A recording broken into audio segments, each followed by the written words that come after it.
They thought she was too old to matter, that her silence meant surrender. But when Maye Musk discovered what Karen and her neighbors were doing behind her back, on her own property, she didn't shout, she didn't beg. Instead, she did something far worse. This isn't a story about a swimming pool. It's about dignity, boundaries, and what happens when the quietest person in the room finally decides to fight back. Before we dive in, drop a comment and let us know where you're watching from. And if this story resonates with you, don't forget to hit subscribe. We've got more just like it. She had worked too hard, for too long, to let the world turn noisy again. At 76, Maye Musk had built her life around three things: peace, order, and boundaries.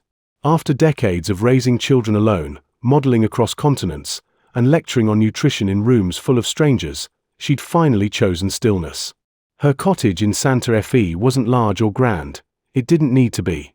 It had clean lines, desert light pouring through wide windows, and a backyard framed by sagebrush and silence. But at its center was what she treasured most: a narrow, perfectly kept pool, just long enough to swim laps without interruption. She cleaned it herself every Friday. Chlorine balanced. No leaves. No footprints. Just a line of blue water like a piece of calm sliced through the earth. Most mornings, she sat by it with a book. In the evenings, she watered the lavender bushes with a copper watering can she'd used since Toronto. She wasn't looking for connection. She wasn't lonely. She had lived long enough to know the difference between being alone and being left alone. The neighbors mostly kept their distance. Young couples. Some families. A few retirees who still tried too hard at barbecues. Some nodded politely. Some stared, as if trying to decide whether to ask for a selfie. She never invited anyone inside. Not because she was rude, but because quiet is expensive, and she had earned every second of it. That Saturday, she returned from the local library around 4. She had spent the afternoon discussing nutrition for single mothers with a small community group. It had been good, real, but draining. She pulled into her gravel driveway, stepped out in silence, and immediately noticed it. The back gate latch was shifted. Not broken. Not wide open. Just slightly off-center. Her eyes narrowed. She walked to the backyard. Her sandals left faint prints on the stone, but someone else had been there first. A single towel lay draped over the lounge chair. Pink. Cartoon cats. Still damp. Near it, a crumpled energy drink can shimmered under the sun. And near the edge of the pool, she saw a line of wet footprints leading away from the water. Smaller than hers, careless, trailing toward the garden bed and then looping back toward the fence. No one was there now. No splashes. No voices. Only the low hum of wind. Maye stood still. She didn't speak. She didn't move toward the towel or pick up the can. She just stared at the water. The surface was smooth again, but it had been broken. Someone had been here. Someone who didn't ask. She walked to the pool's edge, leaned down slightly, and dipped her fingers into the water. Still warm. Too warm to have been undisturbed. She checked the latch on the gate. It hadn't been forced. It had been opened by someone who knew how. A child, maybe. Or a teenager. That would explain the towel. The drink. The silence. Still, no note. No apology. No knock on her door. She returned inside, locked the gate again, this time with a firmer click, and said nothing. She didn't call anyone. Didn't post about it. Didn't lecture or complain. Instead, she placed the towel in a sealed bag, dropped the can into recycling, and reset the motion light by the side fence. Later that evening, as the sun dipped low and the shadows stretched across her porch, she stood behind the screen door with a cup of mint tea in her hand. A boy pedaled past on a green bike. 10, maybe 11. He glanced through the fence, slowed, then gave a sharp whistle toward the sidewalk. From somewhere down the street, another whistle replied. Maye didn't move. She sipped her tea. Quiet returned. But this time, it wasn't the same kind. The next day, just past noon, Maye stepped out to water her lavender. The sun was high, the concrete warm beneath her feet. She didn't hear the splash right away, not until the second one, louder, followed by laughter. A boy's voice. Then another. She walked toward the sound, slow and steady, past the flowering sage toward the pool. And there they were. 2 children, maybe 8 and 11, were in the water, kicking and laughing as if it belonged to them. One was tossing a plastic ball toward the other, who ducked under like he did it every afternoon. On the lounge chair, her lounge chair, sat a woman in oversized sunglasses, legs crossed, scrolling through something on her phone. TikTok, probably. A half-eaten bag of chips spilled onto May's cedar-side table. Her sun hat had been pushed aside. May didn't raise her voice. She stepped into view and simply said, "Excuse me." The boy froze mid-throw. The girl turned, startled. The woman didn't move. Then, slowly, she looked up from her screen, blinked twice, and gave a half-smile. "Oh, hi," she said. "Didn't think you were home." May blinked. "This is my home." The woman uncrossed her legs, not in a hurry. "Oh, I know. The kids just wanted a quick swim. It's so hot, and your place has the only pool around that's not padlocked like Fort Knox. How did they get in?" She shrugged. "My son's good with stuff like that. Learned on TikTok. These locks are all the same." May looked at the gate. Then back at the woman. "That's not the point." The woman put her phone down, clearly annoyed now. "What's the big deal? They're not hurting anything. You weren't even using it." "Because I didn't invite anyone to." The boy climbed out of the pool slowly, water dripping from his arms. He looked at May with an awkward smile, trying to gauge how much trouble he was in. The girl followed, scooping her shoes from beneath the chair. "Let's go," the woman said flatly, brushing crumbs from her lap. They walked out the back without saying sorry. The gate clicked shut behind them. May stood there alone, the pool water rippling with leftover motion. The chips were still on her table. The hat still askew. She cleaned up in silence, then turned off the filter, and reset the gate's lock. But silence didn't mean peace. That evening, just before dusk, she walked down the block. House number 214.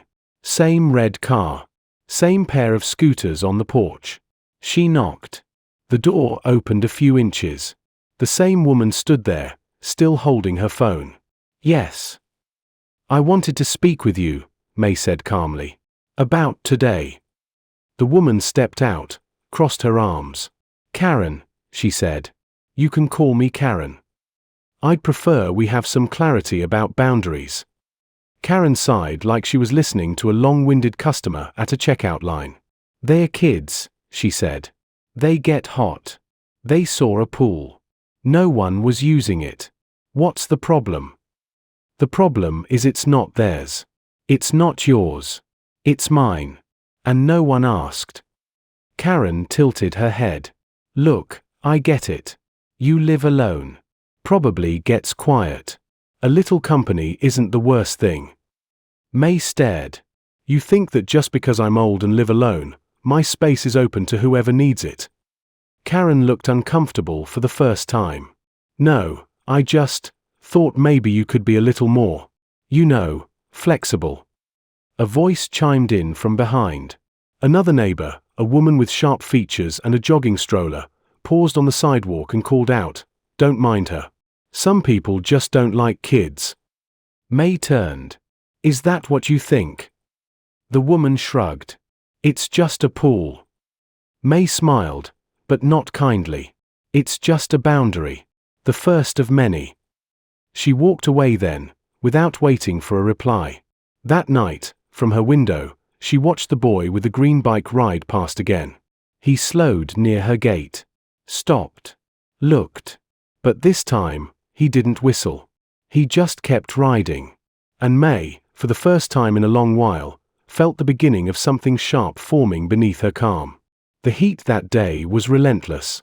The kind that made the air shimmer over asphalt and turned every breath into something you had to work for. May had just finished leading a community nutrition seminar for young mothers at the library in town. She spoke about hydration, fiber, and dignity. Her voice had held steady for nearly an hour. But as she turned onto her street, she felt something shift. It wasn't just the temperature. It was something in the air. Off. Her front yard looked normal. Quiet. Nothing broken. But the moment she reached the side of the house, she knew. The gate was wide open. Not ajar. Not wind shifted. Open. She parked in the driveway, stepped out slowly, and heard it, the thump of bass, laughter, splashes, and the sharp hiss of a beer can being opened.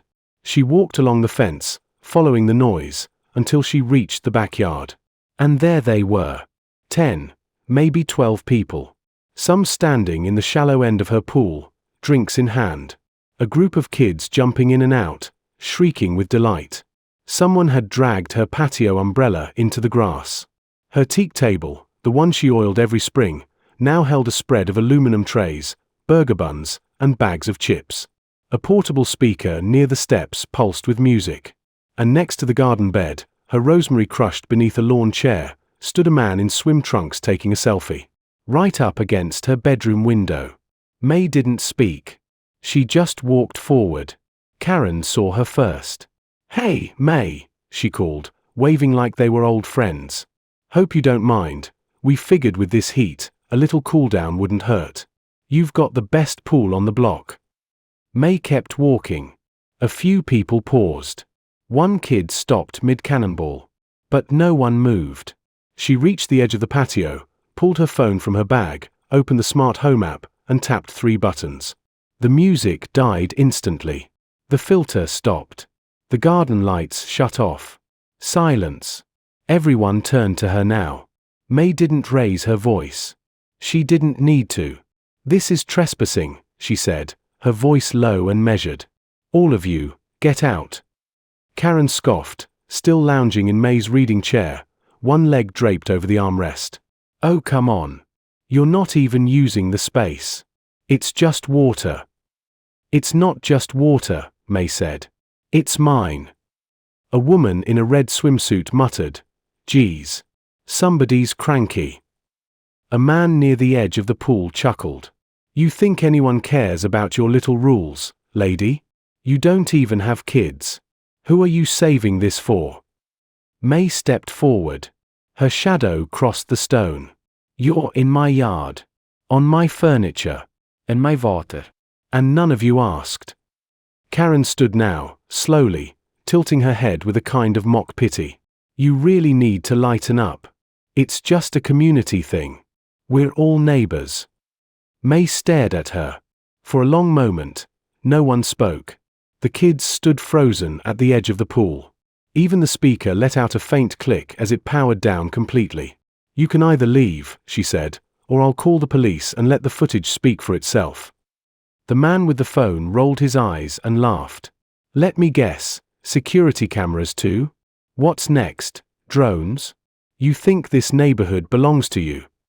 May didn't blink. "No. Just this house. Just this yard. Just this pool." People started moving. Towels were snatched. Shoes found. A woman cursed under her breath as she packed up foil trays.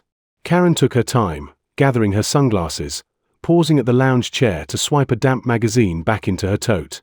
As she passed May, she leaned in, voice lowered. "You know, maybe if you weren't so obsessed with your own space, people might actually like you." May smiled. It didn't reach her eyes. "I'm not here to be liked," she said. "I'm here to be left alone." Karen scoffed and walked off, her flip-flops slapping against stone like punctuation. The gate slammed. The yard emptied. May stood there, not moving, not speaking. The sun reflected off the pool like glass. No ripples now. But it wasn't calm. Not anymore. She turned and looked at the chair Karen had sat in. Her book lay on the ground beside it, open, water-spotted, the spine creased. A line from the page caught her eye. "Respect is not given freely. It is withheld until necessary." May picked it up, closed it, and for the first time in weeks, she wasn't just disturbed. She was ready. She didn't scream. She didn't post. She didn't dial 911. Maye Musk had learned long ago that silence, when held correctly, was far more terrifying than noise. The morning after the invasion, she brewed her tea, swept the patio, and fed Atlas, the cat that only came when it wanted and never stayed long. She watered the lavender like she always did. But something in her movements had changed. Each task was precise, intentional, like the beginning of a calculation. That afternoon, she sent one email. The reply came within 30 minutes. His name was Rafael Ortega, 34, former student, now lead engineer at a private home tech firm based out of Santa Fe. He had once sat in her front row seminar on nutritional psychology, wide-eyed, asking questions no one else bothered with. He showed up at her door by 6. She didn't offer coffee. They walked the property together. She explained what happened, without drama, without embellishment. Raphael took notes, asked 2 questions, then opened his laptop on her patio table. He worked while she read quietly beside him. The hum of code replaced the usual birdsong. By nightfall, he had mapped a sensor grid for the side gate, perimeter lights, and motion detection triggers for sound and voice. Maye pre-recorded a warning message in her usual calm tone. If someone opened the gate uninvited, a voice would announce, "You are being recorded. This is private property. Unauthorized entry will result in legal action." The lights would flash twice. The system would log time, facial data, and send her phone a notification. It wasn't about punishment. It was about clarity. But she wasn't finished. The next day, she called an old contact from a conference in Austin, a woman who now worked with a biotech startup specializing in water-responsive dyes. Maye had no interest in anything dangerous. She didn't want lawsuits. She wanted hesitation, doubt, the kind that makes people pause before crossing a line. They shipped her a test kit overnight. The compound was harmless, FDA cleared, colorless under normal conditions. But if activated by urine or sudden shifts in water temperature, say, the body heat of a trespassing swimmer, it would release a green-blue tint visible for 24 hours. She tested a drop in her sink. The water went translucent seafoam in seconds. Maye smiled. On the 3rd day, she stood outside with a screwdriver and attached a new lead sign to the black metal gate. It read, "AI drones active and authorized entry will be prosecuted." She placed an empty, unmarked utility box beside the pool pump, sprayed it lightly with orange chemical residue, and left it slightly open. Nothing harmful inside, just wires, foam, and a blinking red diode she bought online for $12. The illusion mattered more than the truth. Before going inside, she turned back to the yard and scanned it one last time. Clean. Still. Reclaimed. Inside the house, she walked to the hallway bookshelf. On the middle shelf sat a wooden frame. 8 years old. Inside it, a photo of the first block party after she moved in. Smiling faces. Karen holding a tray of brownies. Trina in gym clothes, mid-laugh. A banner that read "Welcome to the neighborhood." Maye held the frame in her hands for a long moment. Then she opened the drawer of the sideboard and placed it gently inside, face down. She closed it softly. That evening, she made herself dinner, grilled salmon, wild rice, and a wedge of roasted cabbage. She ate at the patio table, under the glow of the new motion lights, watching her now empty pool as it held the late sun like a mirror. It wasn't revenge. It wasn't anger. It was order. And if anyone broke that again, they wouldn't meet fury. They'd meet precision. It started with a photo. A woman named Celeste, who lived 2 blocks down and whose toddler once threw a tantrum outside Maye's gate, posted a picture of the lead sign on Facebook. The caption read, "Heads up, everyone, looks like the lady with the pool is using some kind of chemical. Not sure how safe it is for the kids. Just saying, be careful." The comments came quickly. "Is that even legal? She's been weird since day one. Who puts up a sign like that? Unless they've got something to hide, it's just water. Not gold. Why even have a pool if no one can use it? Total which energy." Only a handful of replies tried to defend her. "It's her yard. Respect that. Maybe don't teach your kids to trespass. She's lived here longer than most of us." But those voices drowned beneath the rest. Because the truth, in a small neighborhood, has never been as loud as the echo of entitlement. By the following afternoon, someone had printed that photo and taped it to the community mailbox with the words "Keep Kids Safe" scrawled in marker. Then came the sign. It was simple. White plywood, black paint, nailed to the trunk of a city tree across from her driveway. It read, "Pool hoarders don't deserve community love." Maye saw it when she returned from the market. She paused, stared at it for a long moment, then carried her groceries inside without a word. That evening, her doorbell rang. A man in khakis and a forest green polo introduced himself as an inspector with the New Mexico Environmental Safety Board. He spoke politely, held a clipboard, didn't smile. "We received a formal inquiry about possible unregulated chemicals being used on your property," he said. "Just a routine check." Maye stepped aside and let him through. He tested the water, took photos of the sign, the equipment box, the pumps. She offered him a glass of water. He declined. 45 minutes later, he handed her a printout. No violations observed. No evidence of environmental hazard. File closed. She walked him to the gate. When she returned inside, her phone buzzed. Another post. This time from Trina, the jogger with the smug smile and perfect hair. "Some of us just want to raise our kids in peace without worrying about neurotoxins next door. But sure. Keep defending the chemical queen." 37 likes. 16 comments. Only one dared push back. "Have any of you even spoken to her?" No reply. Maye didn't comment. She didn't defend herself. Instead, she walked to her office, opened the bottom drawer, and pulled out a manila folder labeled HOA correspondence. She added the inspection report. Then closed the drawer. The next morning, she added something new to her gate. It wasn't angry. It wasn't passive-aggressive. It was a small bronze plaque, bolted beneath the AI warning. It read, "It's not about water. It's about respect." She didn't care who read it, or who mocked it, or whether someone posted it again. Because this wasn't about fear anymore. This was about clarity. The kind of clarity people pretend not to understand when their comfort depends on crossing lines.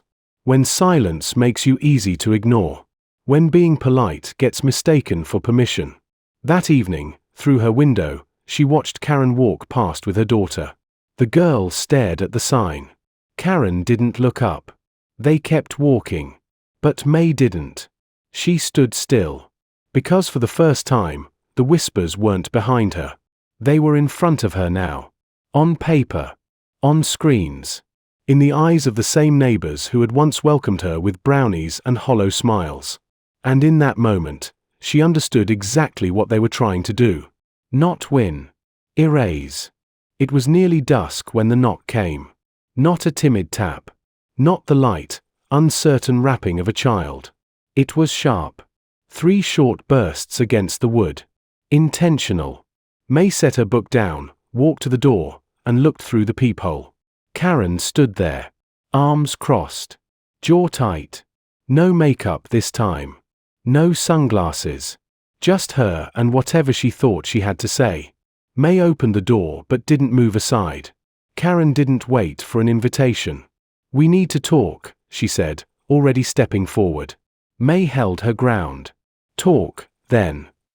Karen's eyes darted past her, into the living room. The bookshelves. The glass of untouched water. The silence. She shifted her weight, then scoffed. "You really think you're better than the rest of us, don't you?" she said. "With your little signs and your precious rules. You think having a famous last name gives you the right to treat people like they're beneath you." Maye said nothing. Karen took another breath, sharper now. "You don't even have kids. That pool just sits there. Wasted. Meanwhile, some of us are trying to raise actual human beings in this heat. But you'd rather pour chemicals into the water and put up warnings like it's a war zone." Still, Maye didn't speak. Karen laughed once, bitter and short. "I get it. You're alone. Probably always have been. All this structure, the yard, the locked gates, it's all just your way of pretending you're still in control." Maye finally looked her in the eye. Calm. Direct. "I have 3 children," she said. "I raised them alone. I put them through school. I buried one. I've fed more people than I can count. Taught more rooms than I can remember. And I've earned every square inch of this piece." Karen's mouth opened, but no words came. May went on. Softly now. Measured. Like a surgeon making a final cut. I don't need anyone to like me. But I do expect people to know where they end and where I begin. That line you keep crossing, that's not loneliness. That's a boundary. Karen's eyes flashed. But there was something else behind the heat now. A flicker. A pull. I'm just trying to give my daughter a summer she can remember, she said, voice dropping. She doesn't have camp. I'm working 2 shifts. The city pool's full of strangers. I just thought, her voice caught. I thought maybe we could all just be neighbors again. May tilted her head slightly. Not angry. Not sympathetic. Just present. And you thought that meant taking what wasn't offered, she said. Karen looked away. It's not that serious, she muttered. May stepped back. Just once. What you call not serious, she said, is what some of us call dignity. What you see as just water, I see as the only part of my life I don't owe anyone an explanation for. There was a long pause. A dog barked 2 streets over. Wind pushed gently against the porch light. Karen stared down at the floorboards. Then she blinked, and for a brief moment, May saw it, the crack beneath the bravado. A flash of something real. Not rage. Not pride. Something tired. Something scared. I didn't mean to start all this, Karen said, quietly now. I didn't think it'd go this far. May nodded once. That's the problem, she said. No one ever does. Not until someone tells them to stop. Karen looked at her. Her shoulders sank slightly. She turned to leave, then hesitated. She really liked the lavender, she said, almost too soft to hear. Your flowers. She'd lean through the fence to smell them. May didn't answer. Karen walked off into the dark, her steps slower than they'd come. May watched until the street swallowed her. Then she closed the door. Not with force. Just with finality. The summer carried on, but quieter. No more laughter through the fence. No more towels draped over her chairs. No more shadows slipping past the gate. Whatever storm had been brewing had passed, not with sirens or slammed doors, but with stillness. Karen didn't come back. She avoided May's side of the street entirely. If they passed each other at the grocery store, Karen looked down, found something to examine on a shelf, and moved on. May didn't chase closure. She didn't need to. Some things mend by being left alone. Then one Thursday morning, as she swept the front porch, she saw the girl. Karen's daughter, long-legged, quiet-eyed, riding a pink scooter past the house. She slowed slightly at the gate, eyes scanning the pool through the slats. Not with mischief. Not longing. Just a glance. Quick. Soft. She kept moving, but May noticed the way her head turned back once, just before the sidewalk curved. That afternoon, May pulled a book from her shelf. Paperback. Slightly worn. Underlined in 2 places. She wrapped it gently in brown paper and tied it with string. On the front, she wrote only a name. Then, beneath it, in neat print, boundaries when to say yes, how to say no. She left it in a small basket near the gate. Said nothing. Didn't wait. By the next morning, the basket was gone. She didn't know if the girl took it. Or Karen. Or if it was thrown away. But that wasn't the point. Sometimes offering a line is more generous than erasing it. A week later, an envelope arrived. No return address. Just a wax-stamped seal and her name in beautiful cursive. Inside was a formal letter from the Santa Fe Public Library. They were hosting a community lecture series titled Living Together, Voices from the Neighborhood. They wanted May to speak. Her topic: personal boundaries in shared spaces. She sat at her kitchen table with the letter for a long time, letting the sunlight crawl across the floor beside her. She hadn't said yes. Not yet. But the idea settled into her like a cup of tea cooling in her hands. That weekend, she walked the yard one last time before dusk. The pool water shimmered, clean, still, untouched for weeks. No footprints. No wrappers. No wet handprints on the stone. She reached into a drawer in the shed, pulled out a small bronze plaque, and carried it to the far lounge chair. The one Karen had claimed. The one now back in its rightful place. She used a screwdriver to fix the plaque to the base. Just a few words. This space is earned. She didn't post about it. Didn't photograph it. It wasn't meant to go viral. It was just the truth. That evening, she lit a single citronella candle on the patio and sat with a book open and unread in her lap. Atlas curled beneath the chair, tail twitching. Somewhere down the street, a lawn mower buzzed. A child laughed. A car door slammed. But none of it reached her gate. And that, finally, was enough. Because this had never been about water. Or fences. Or signs. It had always been about what we're willing to protect when no one else sees the value in it. About saying no, not out of spite, but out of self-respect. About teaching the quiet lesson that peace isn't granted, it's defended. Not with noise. Not with rage. But with clarity. With stillness. With earned space.